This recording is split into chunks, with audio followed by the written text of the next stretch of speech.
Hey, my name is Jeffrey Deitch, USERA G6 PPP, and here's my entry for the talent show. What you see before you here is a robotics project that I've developed during the last year while we've all been locked down during the COVID crisis. I tried to plan this project completion so at least the majority of the mechanical assembly would be done in time to coincide with the Mars rover launch later this year by Perseverance. Landing, I mean. So this might look familiar. The suspension that you see here is referred to as a rocker bogie suspension.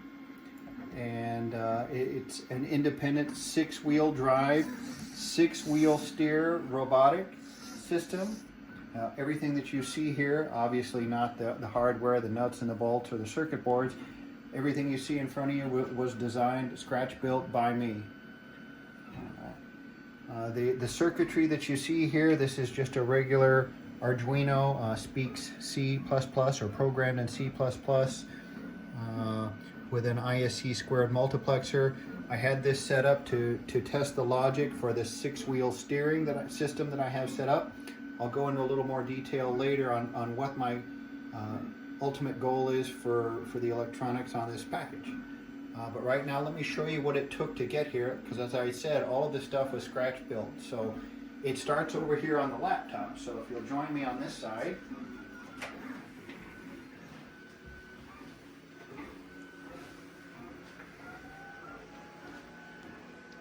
So this component here, for example, is the shoulder joint that holds the suspension into the chassis, and it's been an iterative process. I've gone through several iterations of that joint, and that starts here in a program called Fusion 360.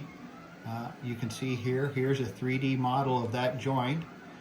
And then once it's designed in Fusion 360, it's exported into another program that's referred to as the slicer. And this program is what builds up the part layer by layer. You can see me taking it down and then building it up layer by layer.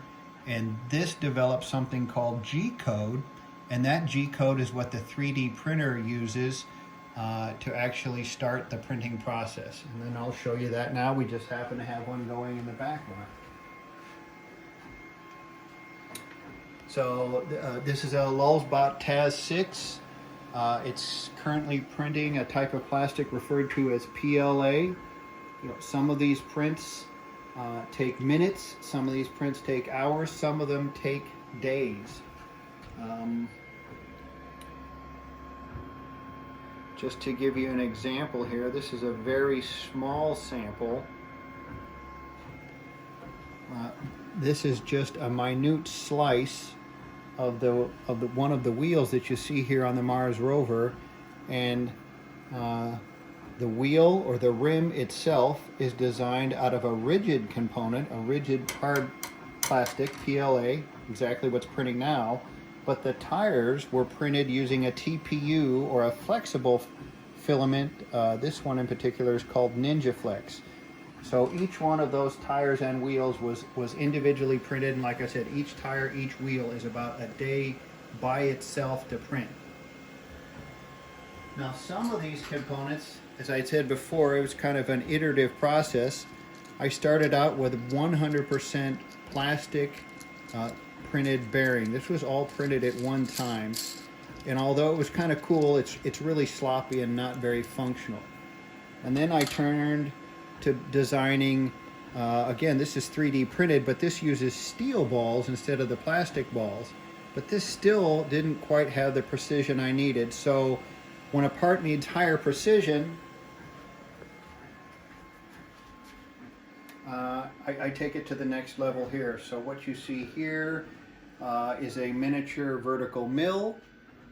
I also have a corresponding lathe here, and I use these to machine the parts to a higher tolerance. Okay, once those parts are made, the other factor that ties this all together, or what mechatronics is all about, the Venn diagram or the cross section where electronics, and mechanics and process control and all of that come together. That, you know, the last or missing piece here is the electronics. I'll just kind of walk you through where I'm at now. I have motor controllers here that I'll be using to power up all the 6 individual wheels. These are all run off something called the ISC2 bus. I have 4-axis joysticks that I'll be using for control when it is being controlled by me and not independently controlled by AI. The current processors that I have are Arduino based. They run on C++ language. This little amazing thing here is actually called a Tiny Duino. This is a full computer and OLED screen. It's about the size of a postage stamp here.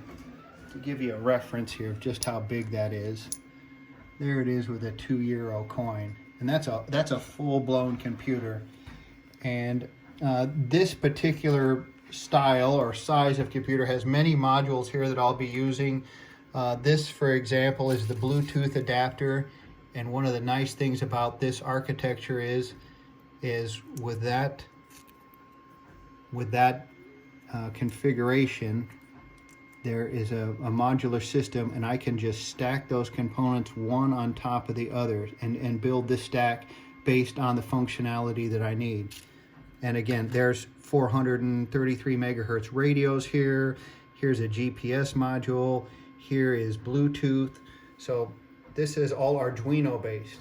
Now, I'm also going to include machine vision with this. I have some of these cool looking bell jars here to kind of protect my investment here. This is another microcomputer here. It's called the OpenMV computer. And it also has a camera built into it, but there's a lot of flexibility in this system as well. There's high definition cameras that can go on here. I've even incorporated another camera here that will allow the addition of something called a FLIR lepton module, and we'll be able to do heat signatures and sensing that way. So, and all of this is run off Python. So this is, again, kind of the culmination of electronics, computers, process control, mechanics, mechanical engineering, robotics. This is kind of the nerdy stuff that I'm into. So hopefully some of you have found this interesting, and this is what I'm all about.